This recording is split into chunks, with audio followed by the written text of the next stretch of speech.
that are important to pay attention to that do affect us in our karma, in our relationships, and in our careers, which are most important for us to pay attention to, as well as in our livelihood and where we're going on a soul level. So, the first planet we're going to be discussing is Saturn. Now, why are we discussing this? Saturn is the tough rules, regulations, restrictions, setback, authority, father figure. It's also the area where we deal with different types of karmic, unforeseen events that affect us in a multitude of ways. And the next planet we're going to be looking at, that's a more positive light, is Jupiter. Now, Jupiter is the planet of luck, growth, expansion, blessings, good fortune, fame after it's been worked for, as well as our travel and some legal also. The third area that we're going to be looking at is the North Node. The North Node is where our soul is expanding into, our blessings, and the good luck that we are working towards for our futures. Now, the reason why I have Saturn first is because we need to know where problems and setbacks can arise so we can plan for them, have a nest egg, have a level of security in our back pocket in case we need it. If the universe throws us some challenges that we cannot deal with on our own, maybe make sure that we have a team in our corner in case we need help, whether it's from family or friends. Now, with Jupiter in the North Node, those are great placements. They are full of positive energy, magnificent energy, and they help us expand in every single way that our soul expands. So, when you're looking at your birth chart and you have your personal natal wheel pulled up, find where Jupiter is for you. Jupiter, first of all, is your blessings, and we're going to be discussing how Jupiter is transiting through Leo right now. And then the North Node is transiting through Aquarius. It just moved into Aquarius August 19th. So it's a brand new transit for us.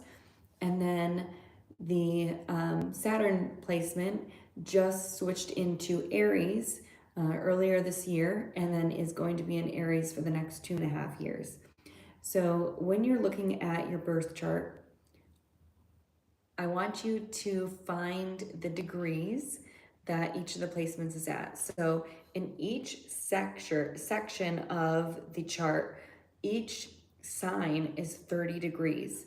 So when you're going around your chart and you're going in counterclockwise is how you read it, the area of the little tick that starts the first sign, like let's say Aries, for example, that's at 0 degrees and it counts up by 2. So every dot on the chart is 2 degrees. So you've got Aries at 0 degrees, Aries at 2 degrees, Aries at 4 degrees, all the way up until you get to Aries at 30 degrees, which is now Taurus at 0 degrees. So after the 29 degrees, it moves into 0 degrees of the next sign and continues on. When you're looking at your chart, you're going to notice dotted lines. Now, the dotted lines are the representation of your houses. Your houses for all of astrology represent how the two energies are going to mix and combine together. So, for example, let's say you have Aries in your third house, and third house represents communication, education, books, technology, mental acuity, your mind, how your cognitive hemispheres synchronize together. And it also deals with quick trips, transportation, and your daily commute and vehicles, as well as siblings. And let's say you have Aries in your third house, but at about 12 degrees Aries, you have it switching into your fourth house. Now, your fourth house is your home, your family, your roots, your ancestors, your past, but also your early childhood. Now, in those respects, your shift from third house to fourth house is going to be at a certain degree where it's going to shift all the energy for you. Now, when the energy shifts into a new house, for example, from third house to fourth house, your entire culmination of third house comes to a close. So there's usually a blessing at the end of the transit. Moving into the fourth house, you'll start the new karma and you'll receive a blessing when fourth house moves into fifth house. So find in your chart where the houses shift, and you'll be able to notice where the karma begins as well as where it ends. And you'll be able to notice patterns. Now, I put together a timeline on Time Graphics of a dual split screen mirror timeline. I put together all of my life events, creations, business ventures, careers, jobs, everything together on the top frame. And then I put down the astrological transits on the south frame. And I will add a photo of this somewhere so you can see how it's represented. I might even put it on the photo of the actual video so you'll be able to see how it looks. You can record all of your dates and how it transfers, because that way you'll be able to notice patterns. Now, for example, the 2.5 years that I was off the channel, Saturn was transiting through my third house. And that was a books, education, and courses, technology, and it has a restriction against friends, restriction against siblings, and a restriction to get the job done. So the job that I was working on was an Astrocadre Empire virtual reality digital simulation video game development. In that time, I also created an audio album with a bunch of songs, and I have about 30 more additional that I'm putting together right now. When I have the album finished with the audio put in place with the lyrics, I'm going to release that for you all so you can hear it. But until then, the biggest news and accomplishment was a 2,090 page virtual reality digital simulation video game development, the concept, the outline, and the infrastructure for the entire game. Now, moving into the fourth house, which it just did for me at the end of May. So for me, at Aries at 12 degrees moves from the third house to the fourth house. I finished the 6th draft of the project on May 24th. And the shift happened from May 30th into the fourth house. Now, because the planets go retrograde, they go back a little bit. It's going to go from fourth house into third house again, just for a few months from September until February, and then it's going to leave. So when Saturn leaves your astrological sign or your houses, it won't return for another 28.5 years. That's why this matters. So if you feel like you're dealing with a lot of difficulties in one area of your life, let's say it's with friends or family, or let's say even you're trying to have a baby and you haven't been able to get pregnant or something along those lines, if Saturn is transiting one of those houses for you, it could mean that you have a restriction in place until that transit has finished, and then you'll be able to, you know, regroup with your friends and everything works out and you're all closer than ever. You and your family could be closer by the end. And if you're struggling to have a baby, you might be getting pregnant then by the end of that transit. So it's exciting. Like I said, there's a blessing at the end of it, but there is difficulties, rules, restrictions, and setbacks while Saturn is transiting that area for you. So make sure you check that and focus on how Saturn can align to your energies. If you have Saturn in your first house, for example, it's all ego, identity, yourself, and you could be really struggling with who you are, what it is that you want, and where you want to be going. Now, moving into the planet Jupiter, Jupiter is your luck, growth, expansion, and blessings. So Jupiter takes 12 months to transit, and it takes 12 years to return. So the Jupiter transit is about a year long, and then it goes into the next sign, and your houses will change based on, you know, how your chart is represented. I can read those for you if you want me to. I do that over on my other channel, Lux Goddess. I will be doing a reading today on Lux Goddess, and I'll be going live there next. That is the first reading I'll have done in about 2.5 years on that channel as well. So I'm really excited.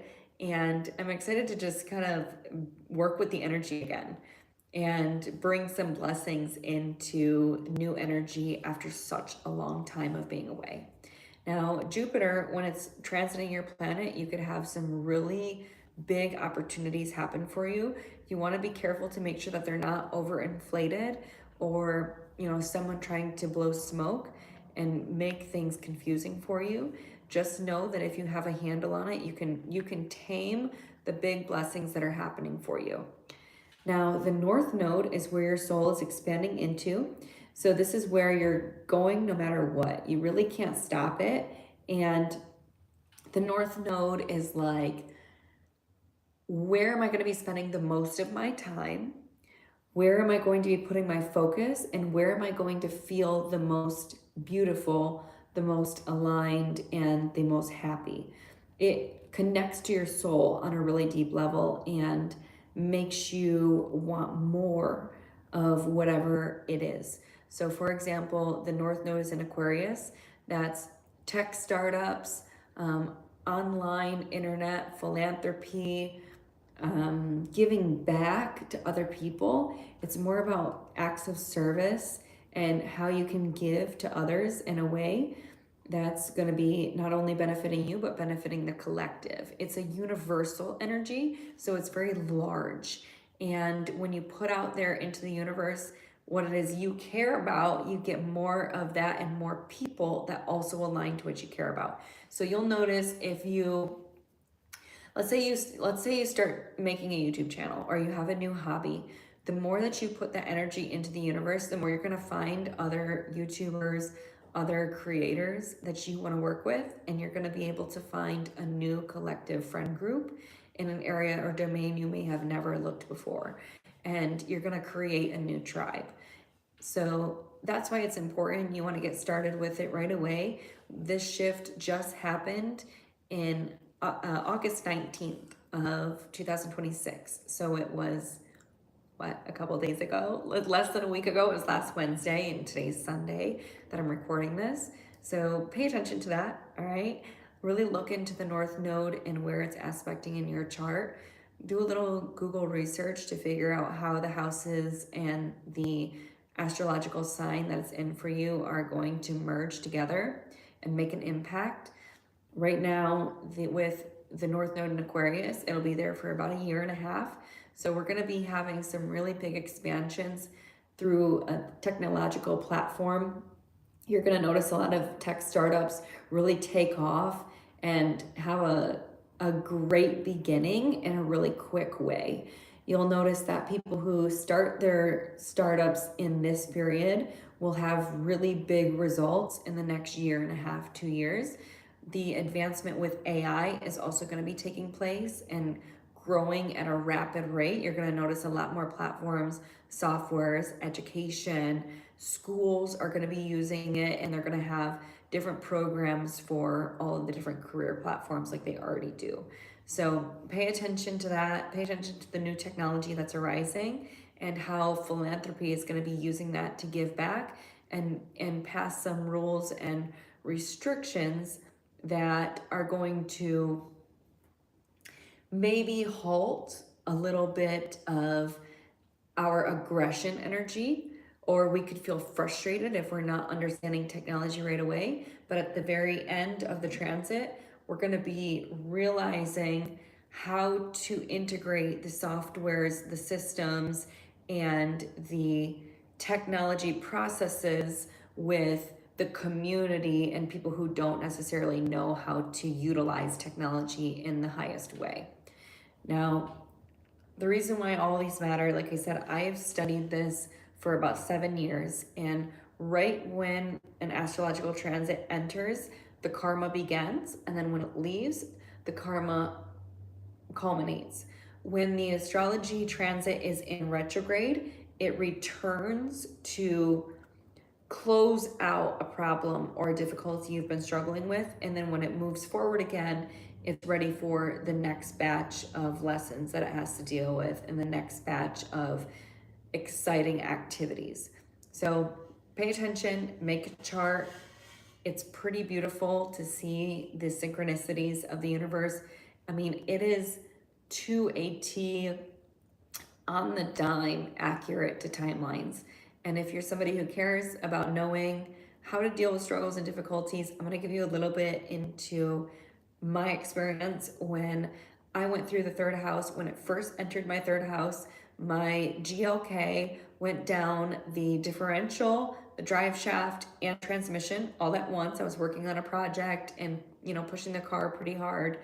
And then I bought another car right after that to kind of just get through the period. And that car went down. This is all during the third house. It went down the flywheel, and then the flywheel again. Then a chipmunk ate the wires to the engine. Then the flywheel, and then the clutch from the flywheel, and then the clutch again, and then the flywheel again, and then the head gasket. And then when it moved into the fourth house, I got a new car. So you're gonna notice at that 2.5 years when Saturn transited through my third house, which is vehicles, quick trips, transformation, daily commutes, all of my struggles with the vehicle were all there. So preparing for these life circumstances, you'll have a bigger safety net for vehicle repairs or expenses or a new vehicle altogether. I was restricted from my sister, so when I first moved into the third house, my sister and I moved apart from each other. And then when it ended from the third house and went into the fourth house on May 24th, I went to go visit my sister, and it left the third house on May 30th. So while I was there visiting her, and after the 2.5 years, we were finally reconnected. So you see how accurate it is to a T on the timelines. That's why it matters so much. I really want you to study this and pay attention to how these struggles can unfold in your life and how you can better combat them so you don't have to deal with struggles or difficulties. And when they do arise, they are out of your control. It's nothing that anyone else is doing to you. It's more so a universal event that we cannot control. And having that backup in place keeps the difficulty away from actually getting to us. Now, I'm going to switch over to my Lux Goddess channel, and I'm going to do a reading. It's been, like I said, 2.5 years. So if you would like to catch a reading, I'm going to do all 12 zodiac signs. Catch me over there. And I will be recording lives from here on out. That's kind of how I'm going to be making the videos. So if you like this, please go ahead and catch in with me from time to time. Have a great day.